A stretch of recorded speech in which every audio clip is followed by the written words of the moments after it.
NHL 22 is officially here, and with the jump to next-gen consoles, NHL 22 promises a new gameplay, animation, and graphical quality, unlike we've seen in the past with NHL games. But when it comes to NHL 22, does it live up to hype in terms of graphics, in terms of gameplay, in terms of new features? Is it worth an upgrade over NHL 21, 20, or any of the prior NHL games? And is NHL 22 worth your buy? All of those questions will be answered in today's video, so make sure you watch till the end and hit that subscribe button if you are new. 60% of the people that are watching are not subscribed. If you like hockey content, this channel is the place to be. And without further ado, let's get a deep dive look into NHL 22. Now, the biggest thing that EA's teased us and told us about over the past few months when it comes to NHL 22 is the new graphical, animation, and gameplay improvements. And I think this is the best place to start because this is easily the point with NHL 22 where it improves the most over prior games. When it comes to just the graphics and presentation, it is a huge difference. Even if you're playing on old gen, I was playing on a base PS4 and I could still notice the improvements when it came to the ice textures, the animations, the lighting especially was a huge improvement. And it's going to be even better on next-gen consoles with the PS5 and Xbox Series X. But even on the base PS4, I was able to notice a big difference when it came to lighting. You'll see a bunch of great lighting and reflections on the visors, on the helmets, on the players, especially a lot more than what was in NHL 21 and seasons past. And even in the gameplay, you can notice that reflections, you can notice that lighting in different stadiums, on the ice. It all comes together in a pretty neat package, and the presentation also gets a much-needed upgrade. There's a lot of great animations that are added in, a lot of stuff before the whistle, which is definitely an added bonus. You have players that on the face-off dot circling around each other. You'll have a centerman talking with his other players before he goes in the face-off dot, which wasn't really a thing in prior games, and that just adds a new dynamic to it. You also have the face-off presentation stats. You have all that different stuff that comes into play at different points in the game, which I think adds a great graphical difference to other games in the past and gives a little bit of flair to the game too. You also have great animations when it comes to players going in the penalty box and getting extremely mad over the penalty. That always cracks me up. And you have a ton of other stuff as well that it's just little bits that isn't a huge upgrade, but is just enough to keep the game fresh and keep the gameplay a lot fresher too. Now, in saying this, I do love the presentation, but there's still a lot that, in my opinion, feels missing. The fact that we don't have a new Stanley Cup winning animation, the fact we don't have a new playoff series win animation, new win animation, I mean, all these big things that you think would be replaced or at least updated with a new NHL game that's prioritizing graphics and animation, that's just not here in NHL 22, and honestly is the biggest disappointment of this game for me. But now we can go on to the gameplay, and I gotta say this right now, animation and graphically, obviously NHL 22 does look different. It looks better than NHL 21 and all the prior games, but the gameplay is maybe even more drastic, and there is so many little details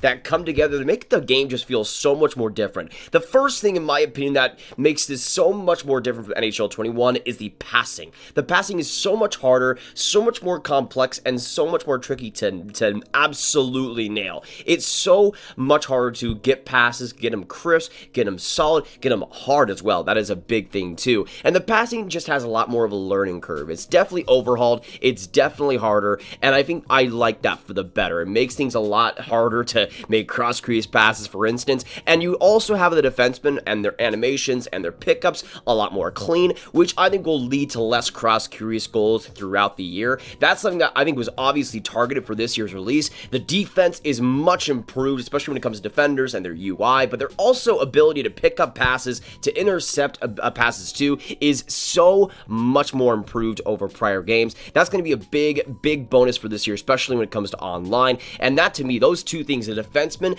and the passing, are two of the biggest things for this game going forward, which I think is going to make the game just a lot more complete and a lot harder to master. Now, when it comes to the defense as well, it's a lot harder to actually learn too. So there's a lot more of a learning curve to intercept passes, to poke check. In terms of tripping and poke checking, I think it is the best it's ever felt. It feels fluid, it feels perfect, and it doesn't go too far in either direction. It feels about as accurate as it should be, and that I think is perfectly good to see. Now, another thing I noticed was the speed of this game, which is definitely a lot slower than NHL 21. I don't think I hate it, but it also has a little bit of an adjustment period to get truly used to it. But on top of that, with the passing, with the defense, it's all a lot harder to master, which for some people will definitely be a bonus. For me, I think it makes the game a lot more fun to master, but the game speed is definitely slowed down a little bit, and the speed isn't as fast as prior games, which makes the learning curve definitely a lot more interesting. Now, the X factors I've only really come across using a few times. There was one time I used Rupee Hints for a shot, and it was an X factor for him, but there wasn't really too many big X factors that I saw. I played a couple of games with some big X factor players like Artemi Panarin, but they never really came into play. Even when I had a wrist goal with Artemi Panarin, his wrist X factor didn't really come into play, so I didn't really get to experience the X factors completely, but they do make a difference, and they make, especially trying to defend X factor players, a lot more interesting, and adds an element that wasn't there in prior games. I don't think it's going to be this huge gameplay innovation that EA is trying to make it seem like it is, but it is something, and it does differentiate the top players from the rest. Now, a big disappointment when it comes to the gameplay for me that I didn't really notice too much in prior games was the abundance of glitches, and I know they're going into the Frostbite engine, and it obviously looks a lot better, but I saw a lot of glitches when it came to the animations, when it came to the actual presentation. There were a lot of times where players would just clip through each other, where animations just would not work whatsoever, especially when goals were scored. It was just a lot less of an experience animation-wise, and a lot less crisp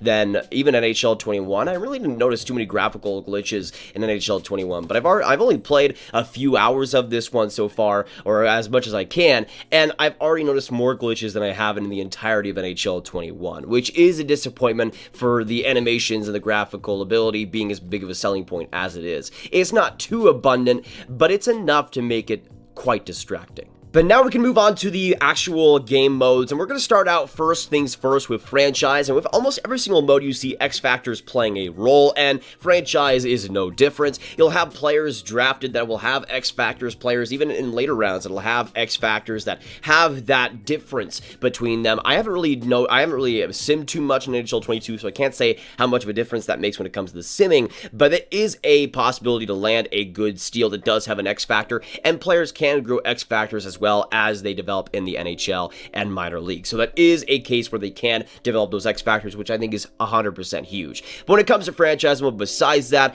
there's really not too much that's going to be a big difference. We'll get into something later, which makes me very excited, which will happen in December, which will make this franchise mode a lot better. But for now, franchise mode is pretty much the same.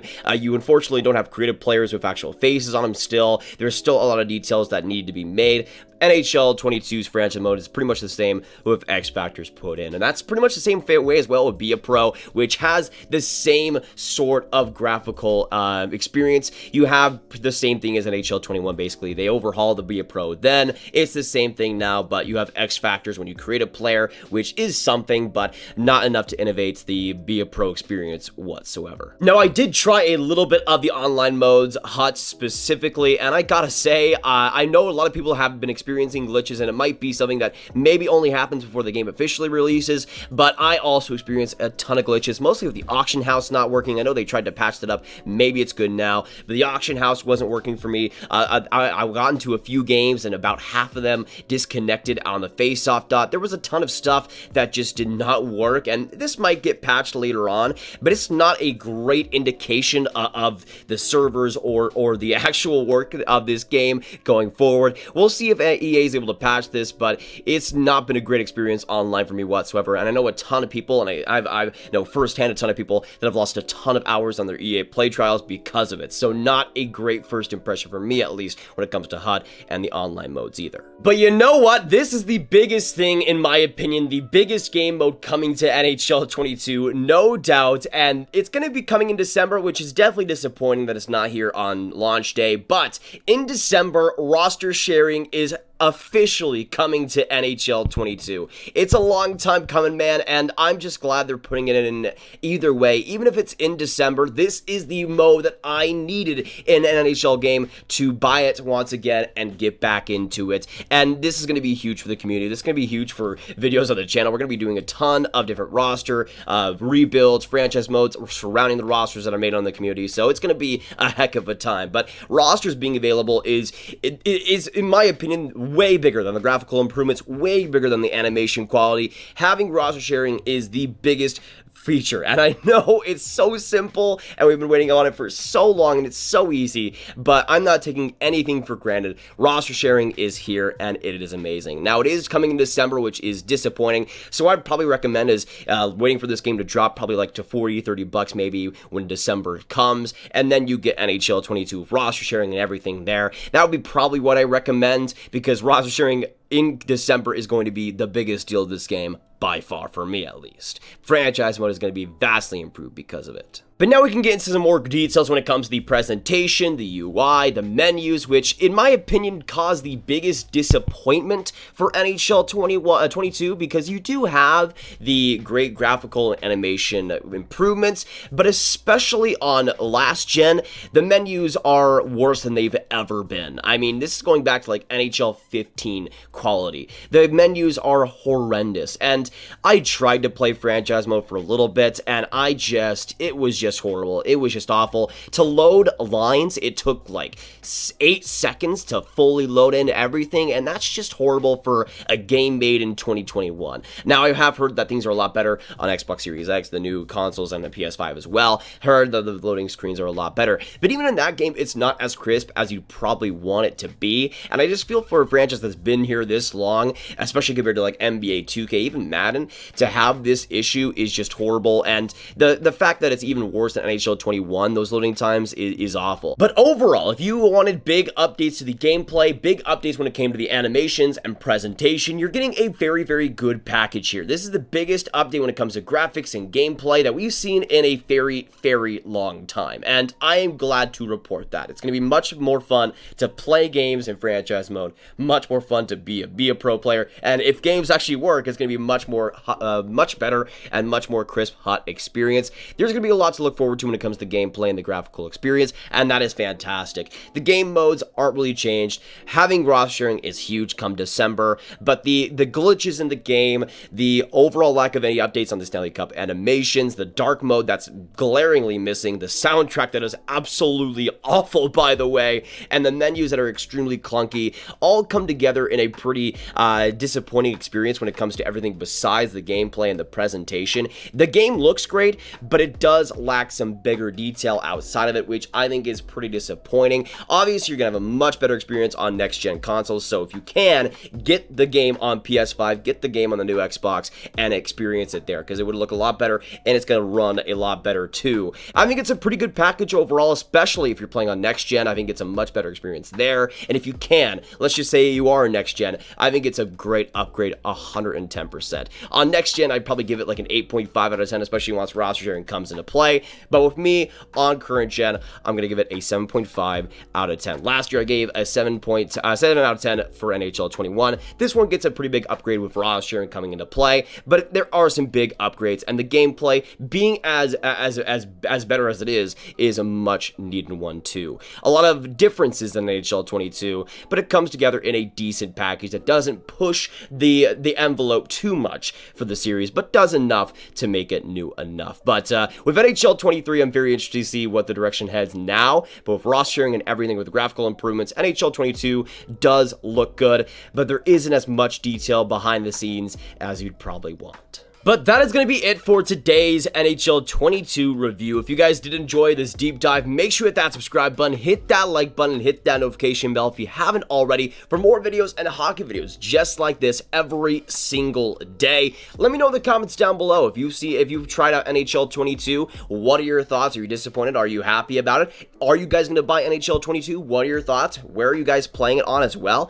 Let me know your thoughts, and let me know what you guys think of NHL 22 so far. Will you be buying it and everything? Let me know all your thoughts down in the comments down below. Make sure you share this video with your friends. Get this review out there because it took a little while to put together, and make sure you click the card up there for all of my hockey rankings content right in one playlist. NHL 22 is officially out. Have fun, boys and girls, and I'll see you guys in the next one.